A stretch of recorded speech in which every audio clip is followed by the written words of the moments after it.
received correspondence from the chairman of the wastewater stormwater planning advisory committee.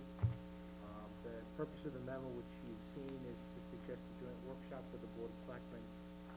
The primary purpose to develop a course of action and related tax work schedule for the wastewater project. You can just advise, once you review this and look at your calendar and some of the preferences for the meeting, we can get something organized as soon as later. My reaction to it is, I'm not interested in meeting on a Saturday.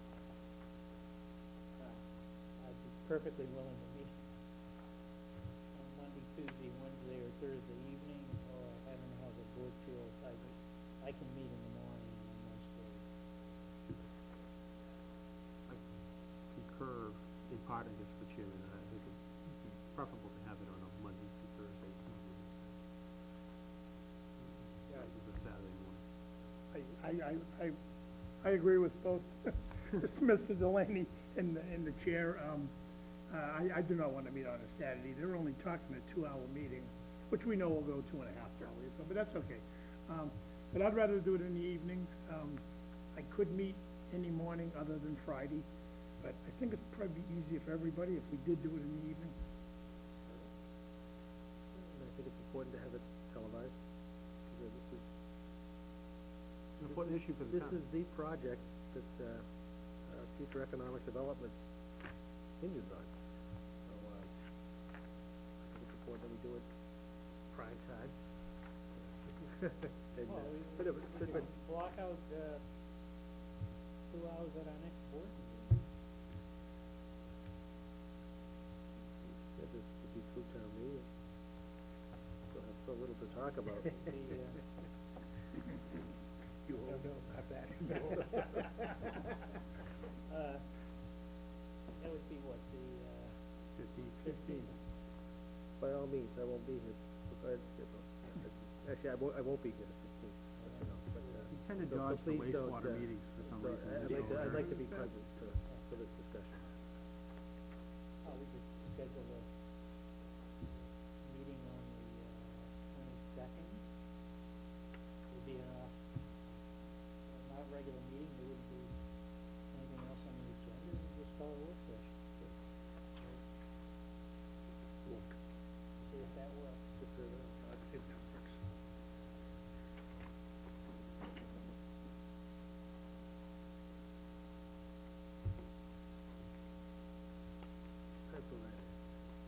The date will be 22nd. June 22nd works for me. The date for me? We'll have to check with them all.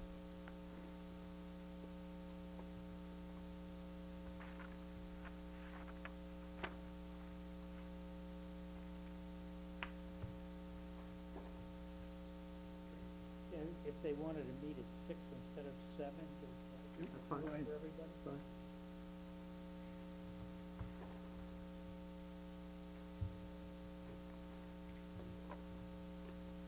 Maybe be able to have it televised. We'll put in that request. There's no reason why I can't just meet right in this I'll give them room. the option.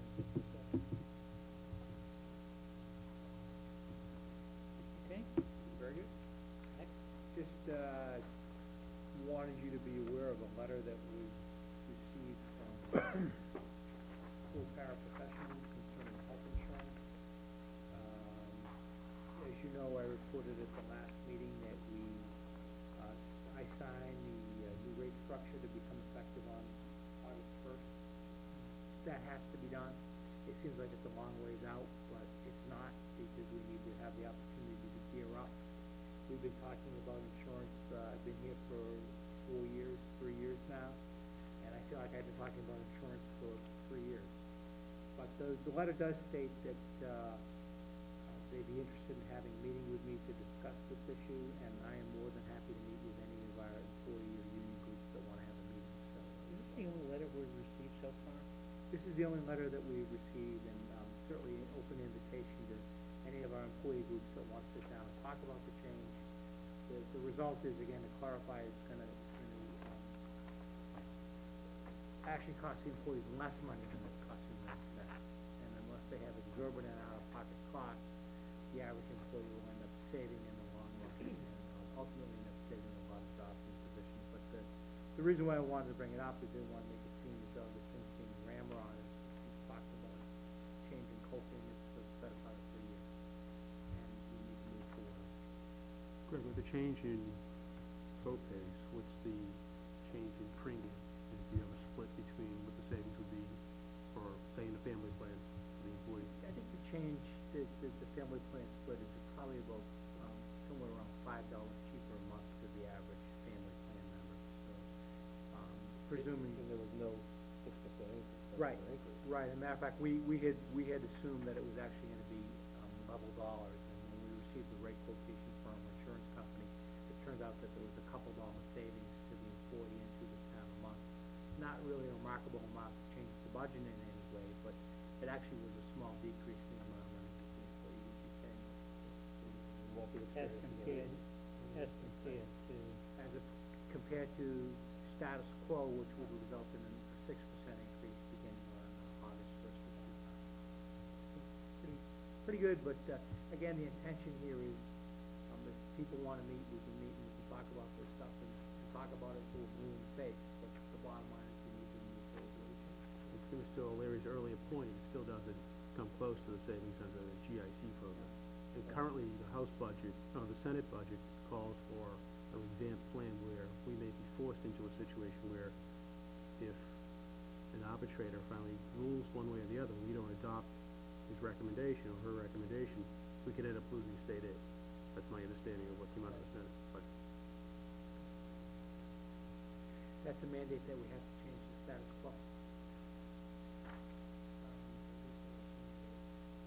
Well, the general prevailing attitude, what I'm hearing up on Beacon Hill, is that the reps and senators, people in the leadership, do not believe local municipalities are doing their fair share of controlling health insurance costs at the local level.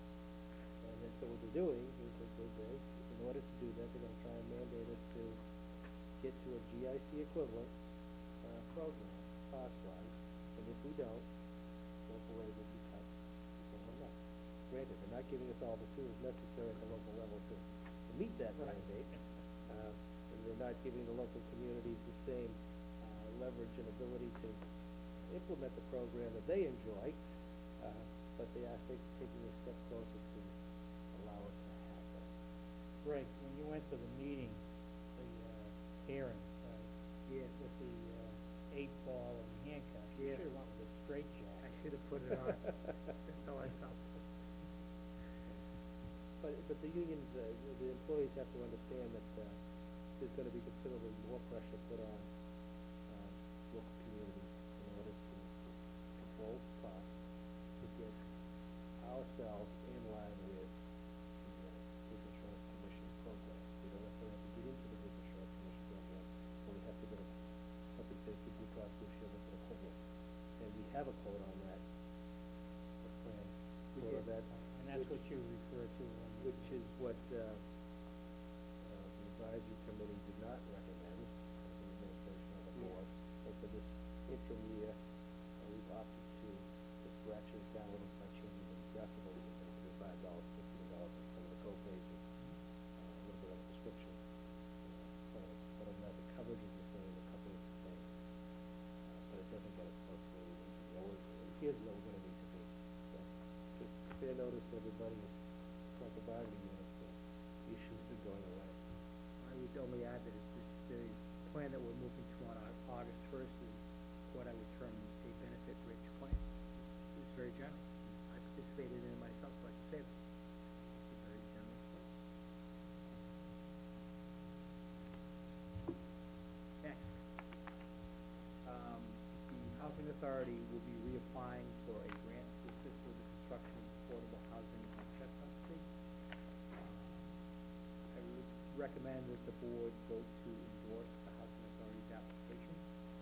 And the Housing Authority, as you recall, the last funding cycle, they funded 3 grants, and North Reading at that time was ranked number 4. As they say on the stock market report, past performance is an indication of the future. However, we have reason to believe that